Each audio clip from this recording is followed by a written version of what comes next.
Songs చాలా బాగున్నాయి. Story చాలా డిఫరెంట్, చాలా బాగుంది. సాంగ్స్ చాలా బాగుంది. ప్రియతమ సాంగ్ చాలా నిన్ను కోరి సినిమా కంటే దాటింది అనుకోవచ్చు. మూవీ డిఫరెంట్, ఇది డిఫరెంట్ స్టోరీ. 5 out of 5 ఇస్తారు. నాకు నచ్చింది, నేను 4 ఇస్తాను. కామెడీ బాగుంది. లవ్ స్టోరీ ఎలా ఉంది? క్లైమాక్స్ కూడా డిఫరెంట్. అంటే పెళ్లి తర్వాత ఫస్ట్ టైం చేస్తారు, కెమిస్ట్రీ ఎలా ఉంది? ఏమైనా చేసావే రేంజ్లో ఉందా?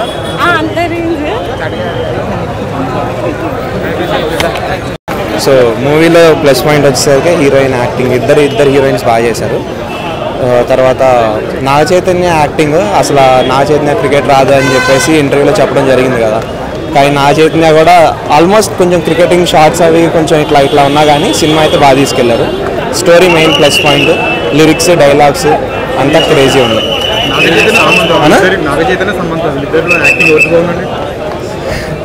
ఒకరిది తక్కువ అని చెప్పలేం. ముగ్గురు హీరో, ఇద్దరు హీరోయిన్స్ అల్టిమేట్ పర్ఫార్మెన్స్. సూపర్ చేసినాను. క్రేజీ హీరోయిన్ ఎక్స్ప్రెషన్స్ అయితే క్రేజీ ఉన్నాయి.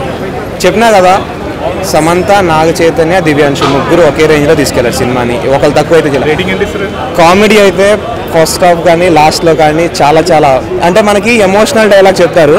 ఎమోషనల్ డైలాగ్ చెప్పగానే మనం ఏదో అనుకుంటాం, మళ్ళీ ఇమీడియట్గా కామెడీ. సో కామెడీ కూడా సూపర్ ఉంది. రావు రమేష్ అయితే యాక్టింగ్ అసలు క్రేజీ.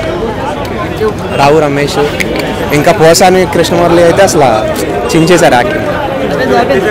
సమంత డైలాగ్స్ కొన్ని చోట్ల ఉంటాయి. సమంత యాక్షన్, సమంత పాత్ర సినిమాకి సూపర్ అన్నమాట.